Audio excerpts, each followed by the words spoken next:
welcome to the Highlands Foundation. Thank you to the International Conference of Urban Health. Thank you to Amal, longtime friends of the Highlands Foundation, for the wonderful food. One of the things, as we are in Morocco, to keep in mind is that we are in a place that wants the very kinds of themes that we were talking about this morning. We are in a place that encourages, through charters and roadmaps, policies, programs, national budgets, strategic plans across ministries. We are in a place that wants community-driven development. That we have the national vision behind our back to achieve the very kinds of processes we've been talking about this morning. And so whatever I say about the Highlands Foundation, or what you may hear during our week together, at least in regards to Morocco, we have the space. We have the opportunity for scale, including women's liberation, development driven by multiculturalism. Decentralization is in the nation's constitution. South-South unity, that we can achieve solidarity among nations of Africa, among our neighbors.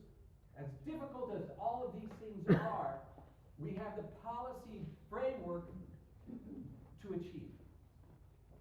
Now it's about application, which is a profound struggle. With all of the opportunity we have in Morocco, I hope we're able to spend time in rural. We're here for urban conversation. But our stratification in Morocco, of course, it's gender-based. It's regional, but it's urban and rural. And it's major, and it's painful, and it's protracted, it's systemic, and we're not able to overcome it. Now, at the Highlands Foundation, if you look at our mission, we have one purpose. Founded almost 25 years ago by former Peace Corps volunteers and the counterparts of that we had from the different ministries of Morocco. We were founded on the idea that we will pursue the projects that communities determine themselves. Agricultural, health, education. That we will follow their idea for the future they want to create. And as facilitators, we'll assist that local conversation. We'll be as inclusive as we could ever be. Gender, the lens, in areas difficult to reach from Marrakesh or whatever city center we may come from. What we found in our first 15 years was that even when we have all that we need to participate, we may not have the confidence. We may not have the self-belief. We may never been asked our vision in our lives to know how to respond when we're asked that. How many times have we been asked our vision before? When was the last time someone was asked their vision for what you most want to achieve going forward? Did anyone grow up being asked that? Yeah? Professor Kuhn? Yes. Others? Who's been rarely asked that? Who hasn't been asked enough? And so suddenly we're in a community setting and we're asked this question that is actually, existential in a way. How do you see your future? How do you want to apply your energy every day? And so what we found was that there is a disconnect between the responses, the action plan that emerged, and what people felt and wanted most of all. So about 9 years ago, we reversed our methodology. We have to begin with empowerment. We have to begin with confidence building. We need to begin by looking at the social relationships in our lives that promote us, that hold us back. We need to look at our emotions. We need to look at our sexuality and our spirituality, of course, in the Moroccan context. Everywhere in the Moroccan context. But all of these things bear upon our self-determination, our own self-described definition of how we want to grow, and ultimately sustainable development. That in fact climate actions has to by this personal, collective exploration. Mm-hmm. What we found was that there's actually, first of all, we'll only trust the projects that come out of that dynamic. Mm-hmm. And what do we find to emerge among the projects that people describe to be most important to them in rural Morocco, where most poverty in Morocco exists, and in the world? Most poverty in the world is in mountain places. Mm-hmm. In the past 30 years, I served in the Peace Corps in the early 90s. This priority hasn't changed. Clean drinking water and water for irrigation, no matter our gender group.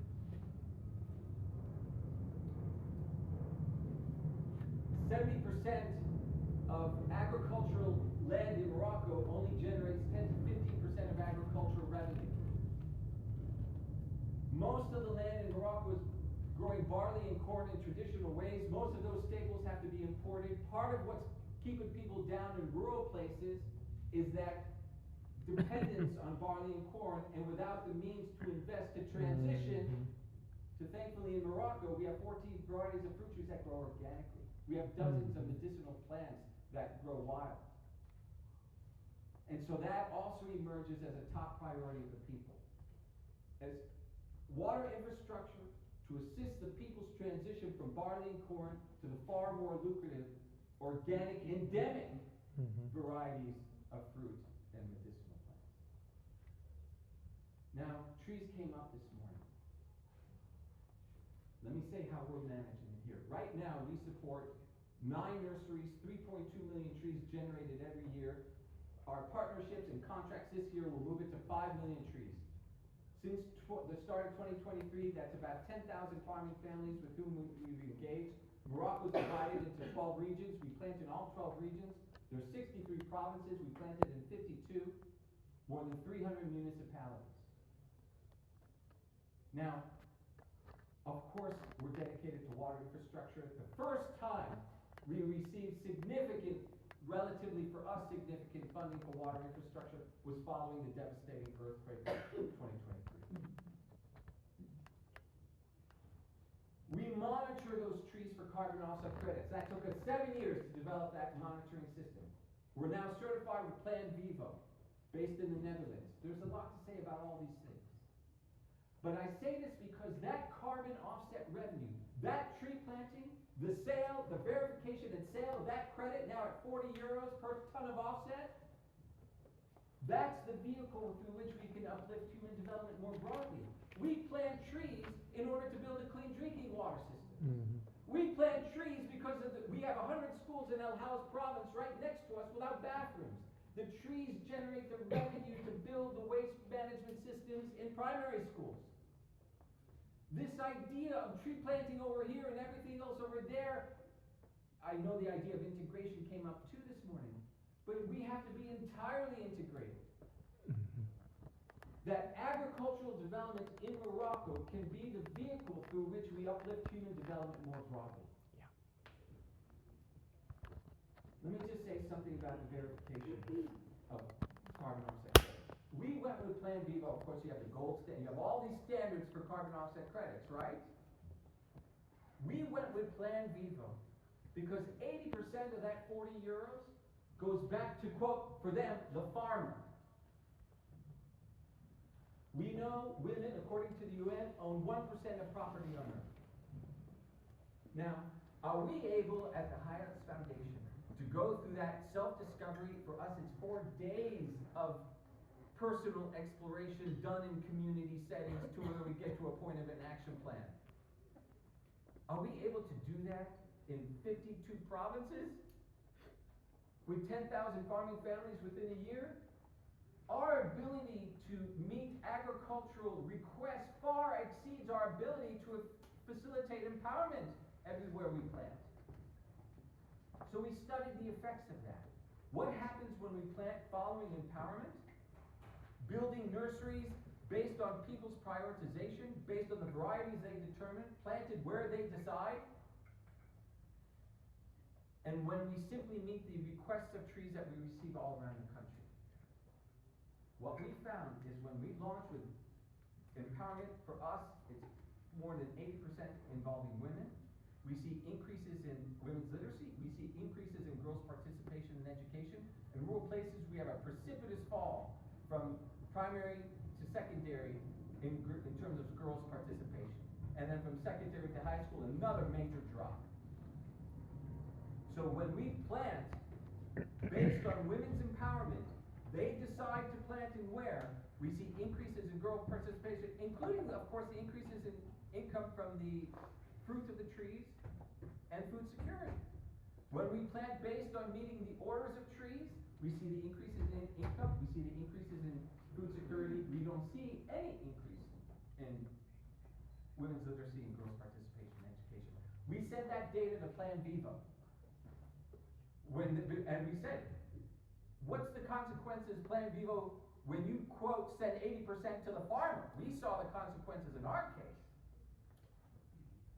So, based on that data, they allowed us to enable half of that 80% to go toward community-identified projects, not to the farmer, male head of household. Now, we enable half, still goes to that. A lot of farming families have debt. So we were happy to agree to that, but we actually restructured the terms of investment of carbon offset credits in our case. The first revenue of farming families, we signed about 1,000 contracts. It's an intricate process. It's not easy. All these things I'm telling you is a lifetime. Building 10 nurseries. Where do you get the land for the nurseries when farming families can't give up the land because they need to harvest barley and corn or what have you to live now? So we need the contribution of land. The Moroccan government gives the Hayat's Foundation, through the National Agency of Waters and Forests, land to build community nurseries. How many years does it take to get that kind of partnership? Give us your land, government. They have 700 parcels in the country. We're to a point now we can identify the provinces where we want to build based on the biozones and the different varieties that grow in different places. We receive land from the Moroccan Jewish community. When we build in that interfaith way, the Moroccan government funds the Hayat's Foundation $50,000 to build that interfaith nursery. They have 600 parcels of land around the country, empty land next to their saints buried 1,000 years ago, 700 years ago. So as a nation needs billions of trees, we have partnerships that allow us to have more land now than we have finances to plant. Someone else say something. This is a Moroccan story.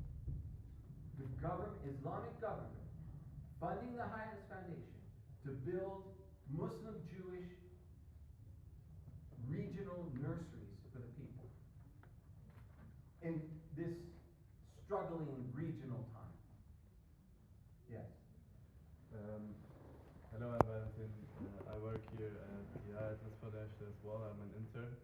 I just wanted to know how exactly does that work, considering that philanthropical work or charity work isn't really allowed in Morocco itself. So how do you get subventions from the government? Well, there are different classifications of organizations in Morocco. The Hayat's Foundation is a US 501c3, which is a